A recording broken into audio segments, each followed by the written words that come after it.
Why do you do this? What compels you to write every intricate detail of your trial on the wall? My inclination to write it on the wall was when I get found not guilty, ultimately down here, not guilty, day whatever, and then put up here, not guilty, it's possible, and then just leave it here for other people to see, that a capital case was won.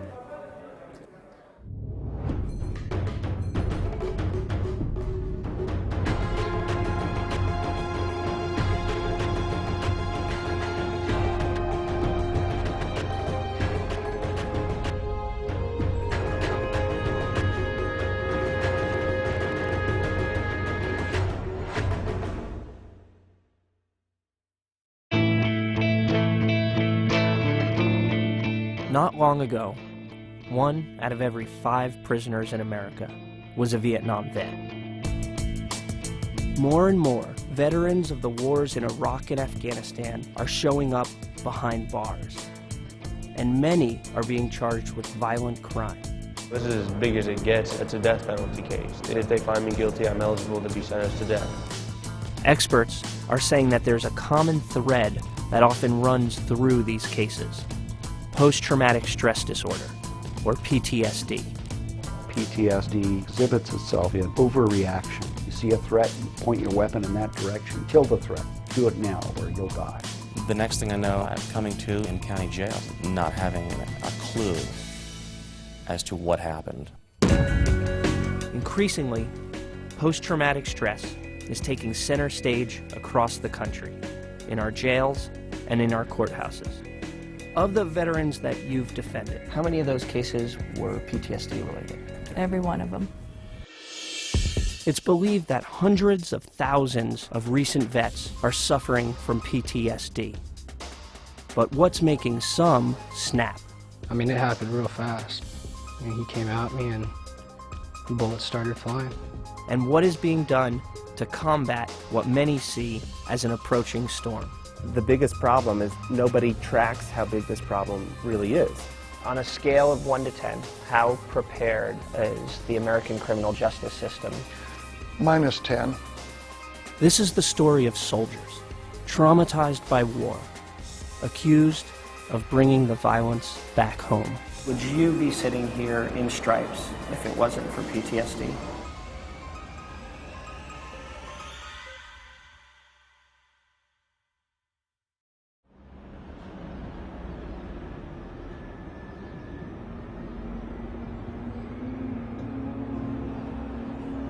In Phoenix, Arizona, this is the Maricopa County 4th Avenue Jail. Identification is completed. This is actually one of the most high-tech jails in America. There's no actual buttons in the elevator. You gotta wait for one of the cameras to spot you. Floor, please. You just let them know where you want to go. And then the eye in the sky puts you there. There are about 10,000 prisoners in the Maricopa County system. Most are being held for small misdemeanors. The 70 men in this unit are charged with violent crimes, like armed robbery, rape, and assault. A handful are accused of murder, and we're here to visit one of them. Clark Fish is 24. He spends the majority of his days locked in a 6x14 cell. We basically live in a bathroom, a bunk bed with a bathroom. Just where you wash your teeth, wash your clothes. Clark passes the time by prepping for his defense, exercising, and decorating his body. I got to breathe, keep breathing, keep breathing and keep going. It's not as hard as you think, don't panic, just chill out, relax and breathe. And nobody's listening? Yeah, I actually got that because it was at the point in my case where it's like kind of a standstill. I kind of lost hope because nobody was listening to me. I said, what the hell with this, I'm fucked. And then I spent my entire life trapped in a cage. It's ironic that, that this could become my life. Clark is here because he's been arrested and charged with the murder of his girlfriend. He maintains his innocence. In the 2.5 years Clark has been here awaiting trial, he's developed the habit of meticulously organizing his cell. Do you fold your socks like this from the Army? Yeah. You can take the boy out of the Army, but you can't take the Army out of the boy? Yeah.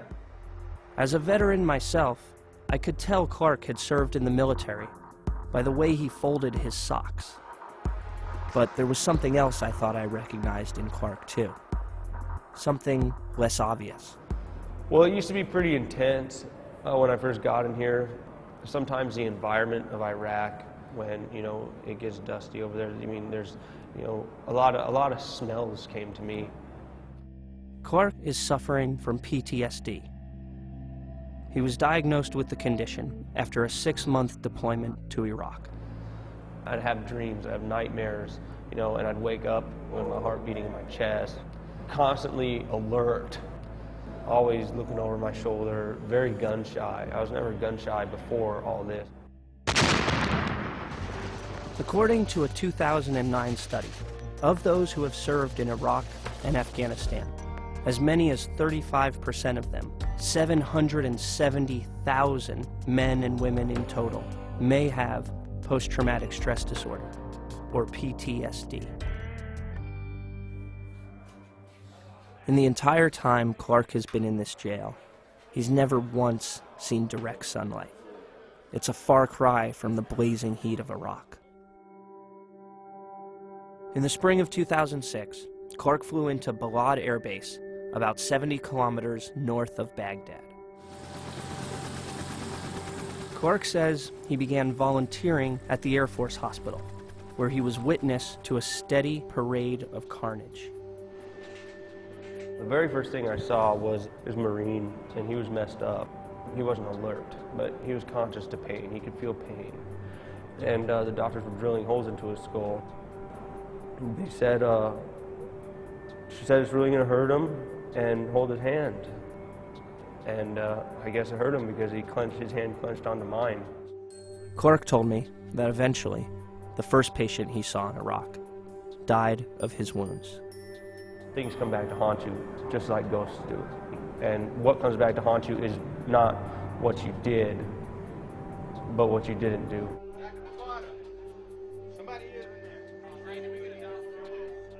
Clark returned from Iraq in October 2006, haunted by the gruesome scenes of a wartime emergency room.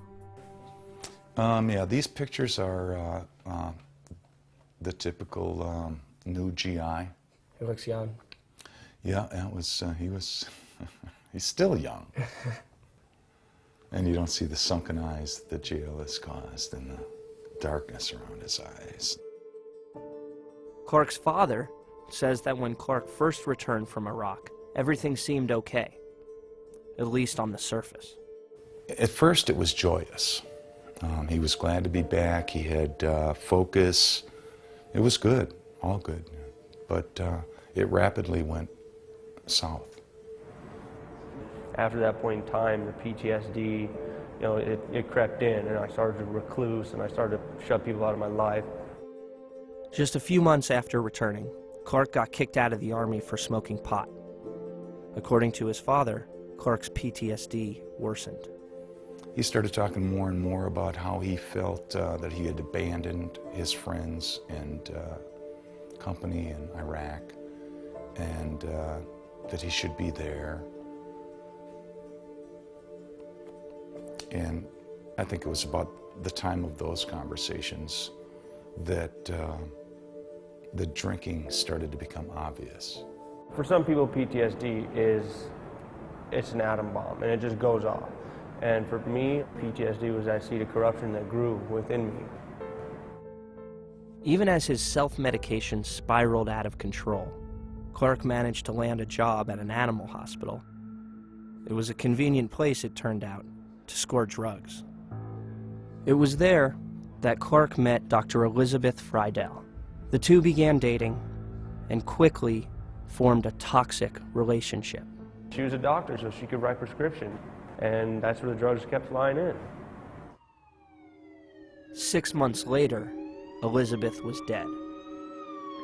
Clark was charged with her murder, accused of strangling her following a late-night argument. This is as big as it gets. It's a death penalty case. If they If they find me guilty, which they shouldn't, but if they find me guilty, I'm eligible to be sentenced to death. Clark's defense claims Elizabeth died of cardiac arrest, possibly a result of her lifestyle. Soon, a jury will decide whom to believe. A verdict is handed down in the case of Clark Fish. And we visit Colorado Springs, ground zero for PTSD and crime. DUI? Fort Carson?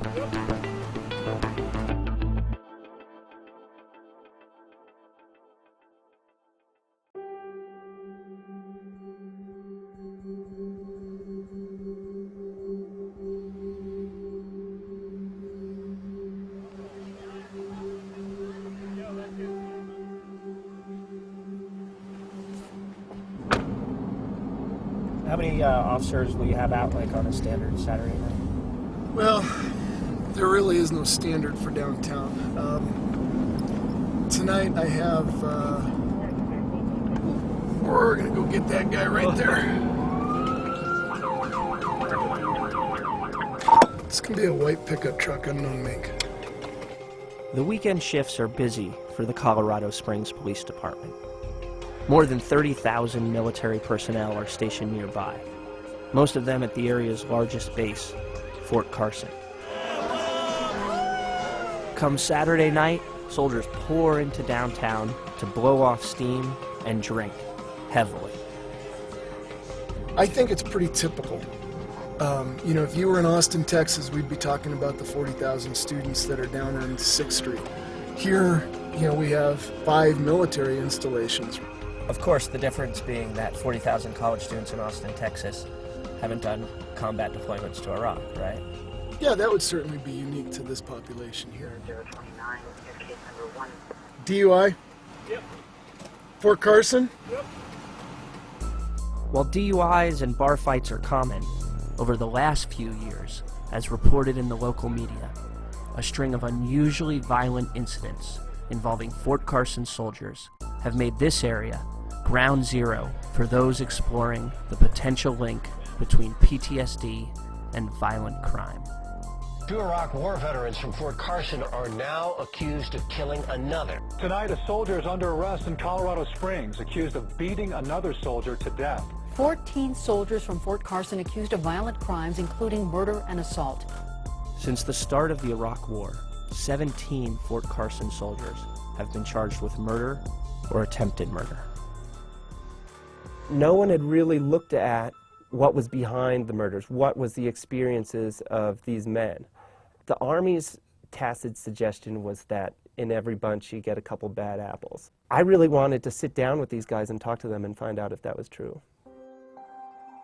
Dave Phillips is a reporter for the Colorado Springs Gazette, who quietly mounted a 6-month investigation into the motivating factors behind the murders. So what is happening here in Colorado Springs? There are several factors that could all be part of this. One, for the first time in a major conflict, we have an all-volunteer army.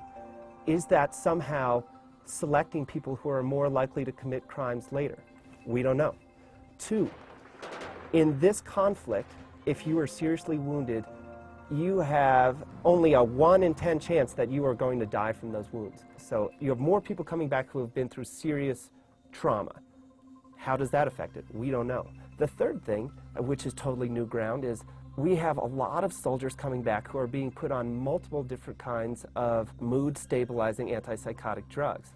How does that factor into all this? We don't know. What share do they all have in the violence? We're not sure.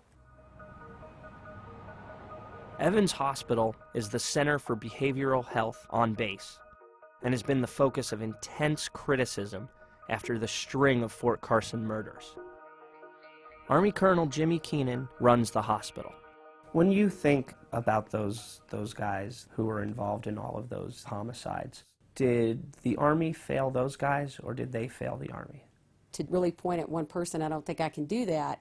But what I can say is that we've never been at war this long and had this type of intense conflict that our soldiers and families are facing. And so I really think we're in uncharted waters. the length of deployment that we're now having and the number of deployments that we're having, that truly had an effect on our soldiers. Soldiers are officially screened for PTSD by filling out a 2-page Q&A form known as the War Cat. You just got back from deployment? Yeah. And where were you at? In Iraq.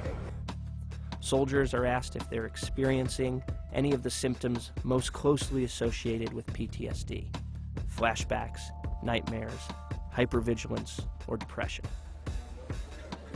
But Dave Phillips says one of the main flaws of the War Cat is that it only catches soldiers who willingly admit to having problems. Almost all of these guys were very young infantry soldiers. They have gone through years of training that has convinced them that they are total badasses. And then at some point someone mentions to them, oh yeah, and you may have problems with PTSD, and if you do, make sure to get help. But within their culture, that's a really difficult sell. Shayla McAteer is a Colorado Springs public defender who has seen more and more young veterans coming through her door. In recent years, she has represented 3 soldiers from Fort Carson, each accused of murder. One of them was Kenny Eastridge. Kenny Eastridge goes and serves his first tour in Iraq and is exposed anywhere between 12 plus times to exploding devices. He comes home and picks up a menacing case that involved him taking a handgun and sticking it to the head of his girlfriend. Instead of the military at that point getting involved and saying, hey, there's a problem here, they redeploy him. Ultimately what happens is he gets kicked out of the military. 4 days later, Kenny Eastridge is involved in a homicide. McAteer says she's represented about 100 veterans in the past few years. How many of those cases would you say were PTSD related? Every one of them. Their combat experience had a huge impact on their behavior when they came home. In 2002, 26 soldiers stationed at Fort Carson had been diagnosed with PTSD. By last year, that number had skyrocketed to more than 11,000. Is it too simplistic to draw a correlation between post-traumatic stress disorder and crime? If there's a criminal intent, usually you're at a point you have to decide between right and wrong. So you really have to look at each case individually and say, was there some other type of impairment where they could not reason? But with post-traumatic stress disorder, it doesn't impair your ability to determine right and wrong. But 1,000 miles away, in Oregon, a lawyer is arguing that combat trauma does in fact impair one's ability to determine right from wrong.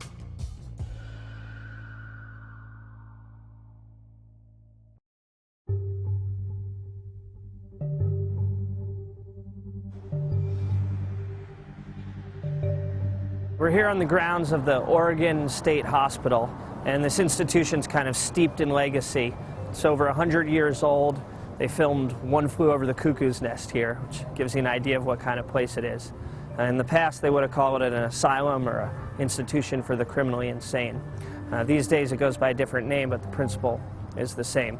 It's got over 500 convicted criminals here who are GEI, guilty except insane. Jesse Bratcher is a 27-year-old from a small town in Central Oregon. Like Clark Fish and Kenny Eastridge, he's an Iraq War veteran who was charged with murder after returning home. I never believed in my life that I'd ever be in jail or ever charged with a crime, let alone, a pretty serious one. In the winter of 2004, Jesse was serving in Iraq. Just a few months in, he watched his closest friend's Humvee get hit with an IED. I remember that day like it was yesterday. The whole Humvee, in a split second, landed all that weight on his chest. It probably killed him instantly. And I remember thinking just before we headed out, that was supposed to be my position, in the order of march that day. A month after he watched his good friend bleed out on a street corner, Jesse's Humvee was hit at the same intersection. He emerged from the blast with no visible wounds, though later doctors would diagnose him with severe post-traumatic stress disorder.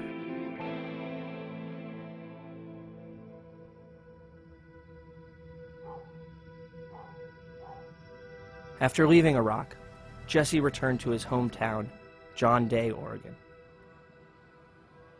The transition to civilian life was difficult for Jesse. He started spending his days patrolling the woods outside his house with a loaded AK-47. But Jesse started to spend less time in the woods after he met a girl named Selena. Things were going good for us. You know, I found out she was pregnant, and I was excited, you know what I mean? Because to me that was like the best and the biggest accomplishment that I could do personally. Some people might think Iraq is. I don't think so much, you know. But Jesse's joy quickly turned to anger. Maybe a month and a half had passed after we found out she was pregnant, and you know, I'd found out that she'd been raped. After Jesse returned from a trip to the Veterans Hospital, where he was getting treatment for his PTSD, Selena told him that she had been raped, and that the baby might not be his.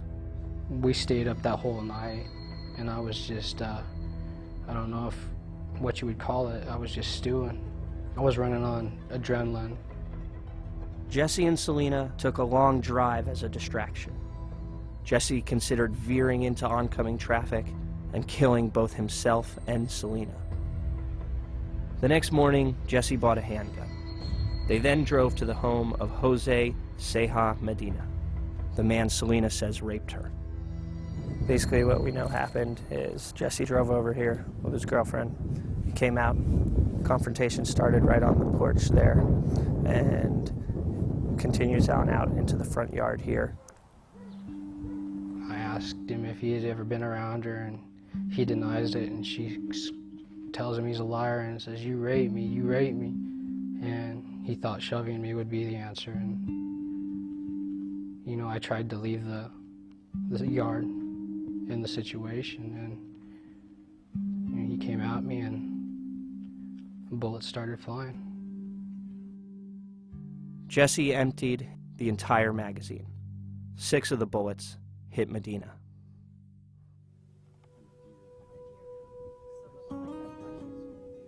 How many murders a year do you get in John Day? We don't. It's how many a decade do we get, and not very many.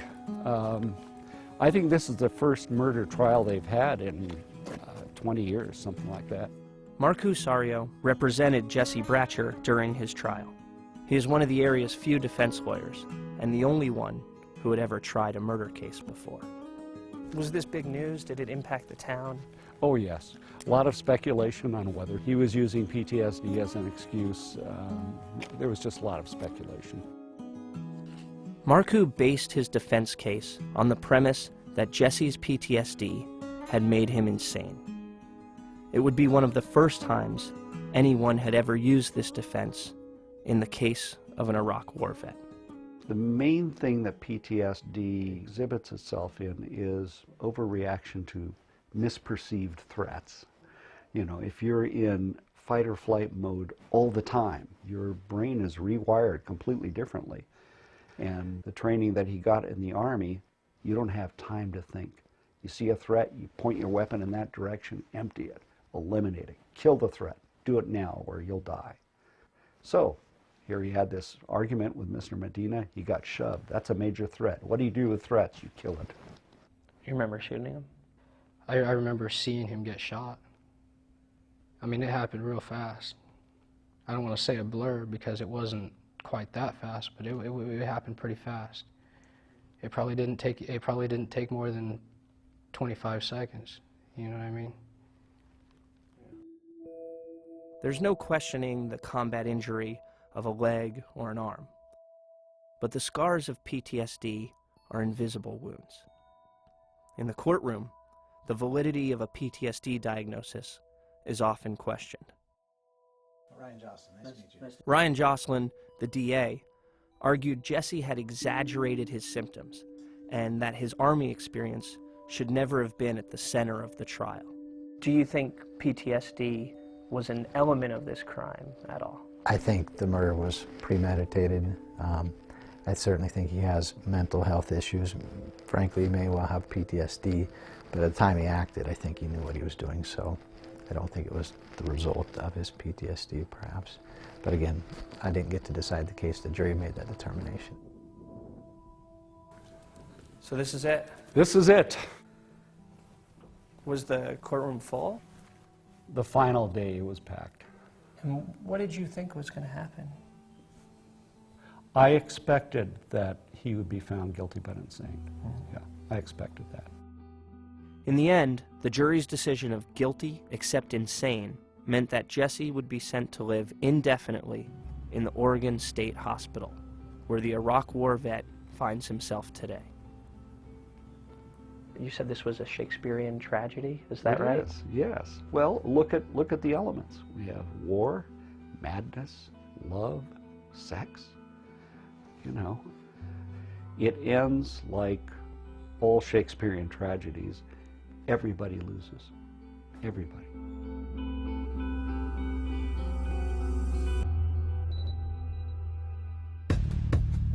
A soldier in Colorado Springs commits a crime that he doesn't remember. The next thing I know, I'm coming to in an orange jumpsuit in county jail, charged with 2 felonies.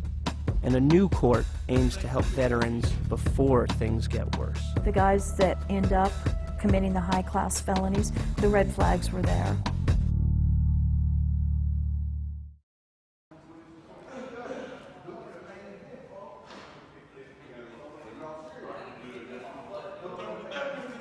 Would you be sitting here in stripes if it wasn't for PTSD? No, I wouldn't. Clark Fish, who was charged with the murder of his girlfriend in Arizona, is in the middle of a death penalty trial. All rise for the jury. Clark's defense team have decided to take the opposite approach of Jesse Bratcher's attorney. They're avoiding the issue of Clark's post-traumatic stress disorder, fearing it might make him seem like a more violent person. What does the prosecution say happened? They said that I strangled her. Based on what? I mean, she's got bruises from when we moved in. And so they're trying to factor in some sort of domestic violence type thing, which, maybe I caused some of the bruises when we're, being aggressive with each other. Previous signs of domestic abuse are a key component of the prosecution's case against Clark. The arrest report states that there were 16 domestic disturbance calls placed to 911 in the 6 months that Clark and his girlfriend lived together. Has anybody ever posited that you killed Beth and just don't remember? I posited that to this neuropsychologist that deals with a lot of veterans, and she says, I've had cases where guys have killed their wives in blackout episodes, or, they've woken up in the middle of a blackout episode attacking somebody or whatever. She goes, so it's not unheard of.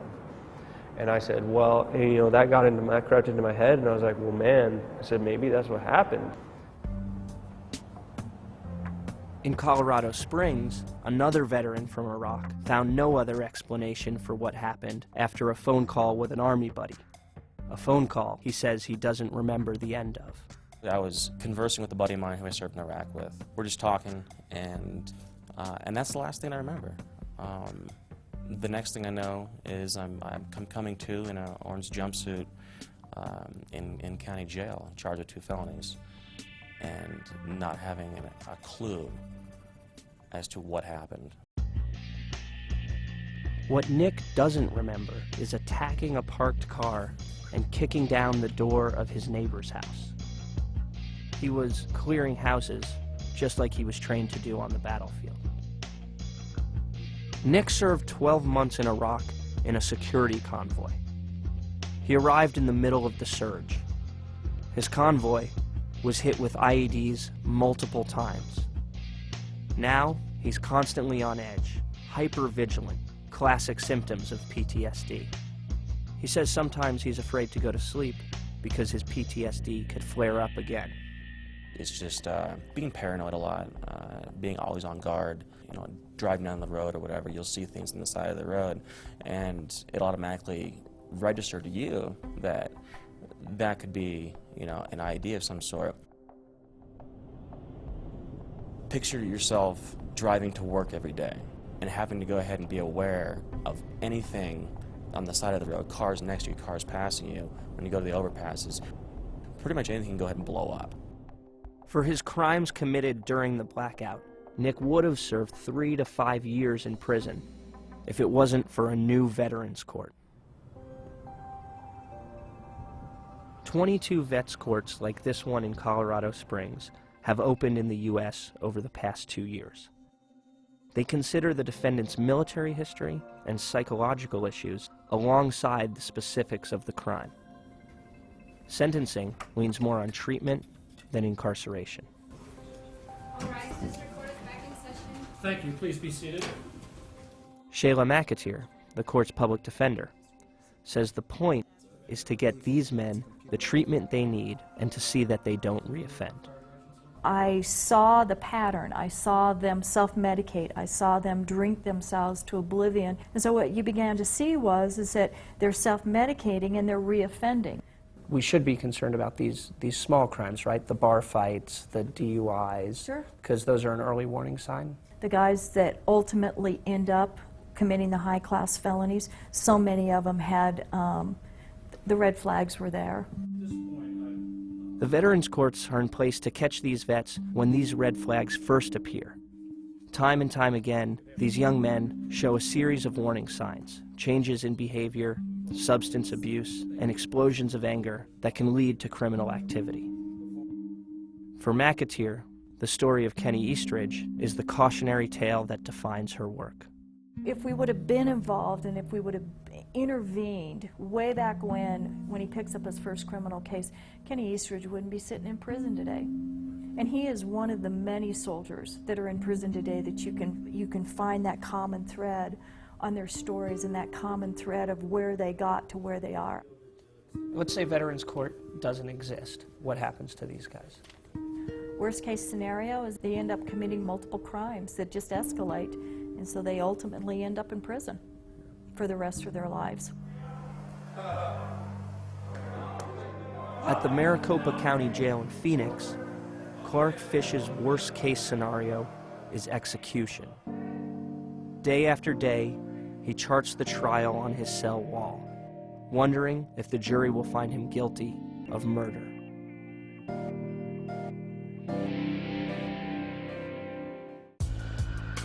Just how many other veterans have been charged with murder? The biggest problem is that nobody tracks how big this problem really is. And after 2.5 years of waiting, Clark gets a verdict.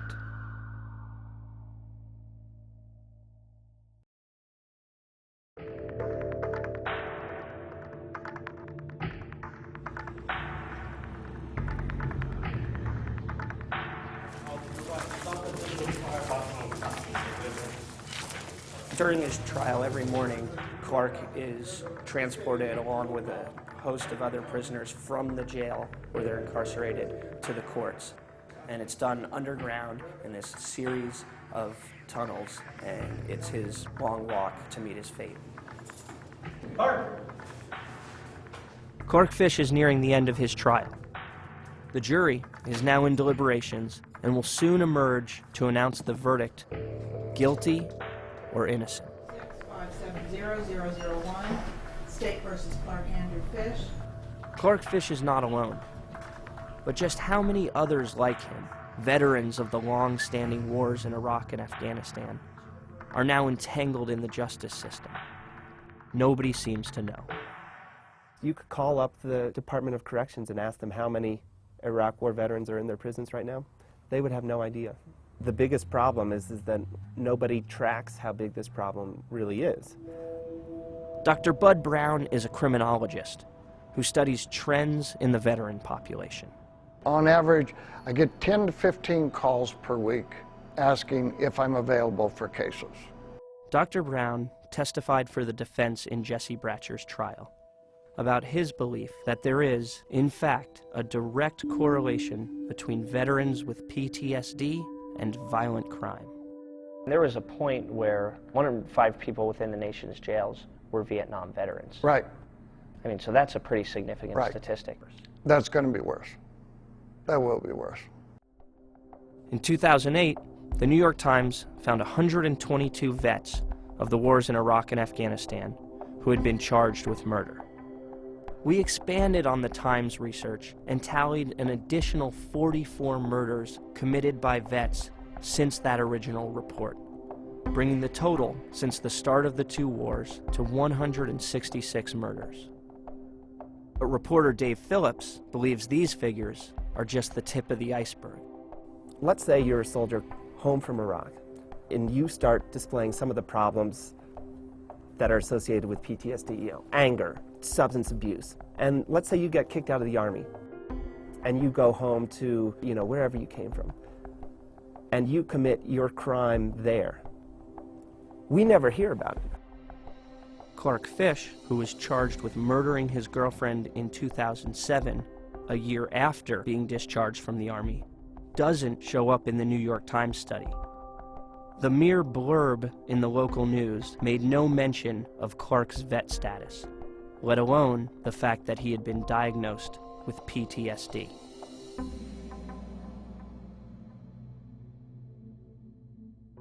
After 2 days of deliberations, the jury has delivered their verdict in the case of Clark Fish.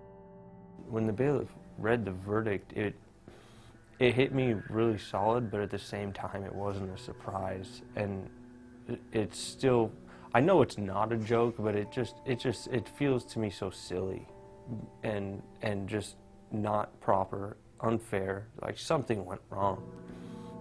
The jury found Clark Fish guilty of first-degree murder. Clark still maintains that he's innocent. He now faces the sentencing phase of his trial, where jurors will decide Clark's future: life in prison or death. The first time I cried in this almost 2.5 years in jail was on the ride back to jail on the bus after the conviction. It was just a simple teardrop or two of, not necessarily of what have I done, but just I've never had so much weight on my heart. When we first started this process, I said, if they find me guilty of first-degree murder, then they've already failed. So I don't care if they give me a death penalty after that. You're already taking my life away. But as we moved into the phase to where I'm actually standing face-to-face with my life, it becomes very scary. At trial, Clark's lawyers chose not to introduce PTSD as part of their defense, arguing instead that their client was innocent. But now that the jury has found Clark guilty, those same lawyers, hoping to save Clark's life, will argue that the mental disorder was a mitigating factor in the murder. Whether a jury in Arizona, now weighing the death penalty, buys that argument remains to be seen. On a scale of 1 to 10, how prepared is the American criminal justice system to receive these veterans? -10.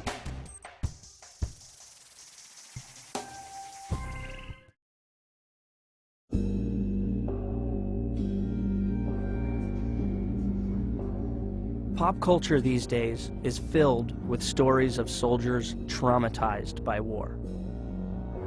Look no further than Grey's Anatomy, where character Dr. Owen Hunt is an Iraq War vet suffering from severe PTSD.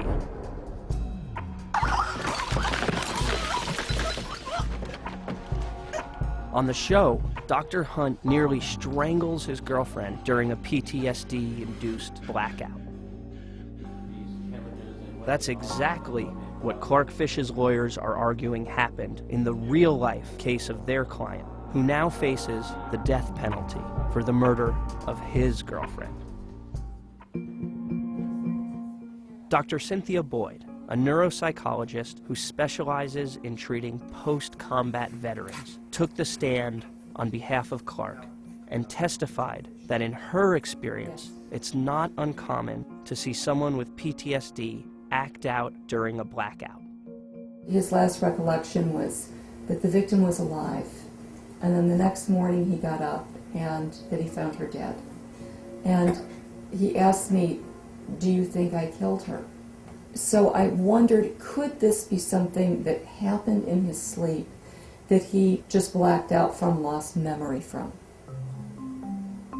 While the defense now proposed PTSD as a partial explanation for the murder, the district attorney made the argument that Clark was exaggerating his symptoms, that maybe he didn't have PTSD at all. It remained to be seen who the jury would believe in Clark's case. On a scale of 1 to 10, how prepared is the American criminal justice system to receive these veterans coming in? -10. Though the majority will serve honorably and return without incident, criminologist Dr. Bud Brown believes vets from Iraq and Afghanistan could fare even worse than those returning from Vietnam. It's a sobering thought if you consider that, according to one study, half of all Vietnam vets with PTSD have been arrested or incarcerated at least once. You know, what this young generation of people saw in Iraq and what they came home to is not unique to Colorado Springs, and I don't think we're really going to know how broad it is for a long time. For his investigative reporting, Dave Phillips was named a finalist for the Pulitzer Prize. He is now putting the finishing touches on a book about Kenny Eastridge and other soldiers involved in the murders at Fort Carson. There's a lot of soldiers out there that, including myself, that weren't prepared to be faced with certain life situations. But throw PTSD in there and you got a really bad situation. As for Jesse, he continues to spend his days at the Oregon State Hospital. His lawyer has complained that in the 6 months he has been there, he has yet to receive proper treatment for his PTSD.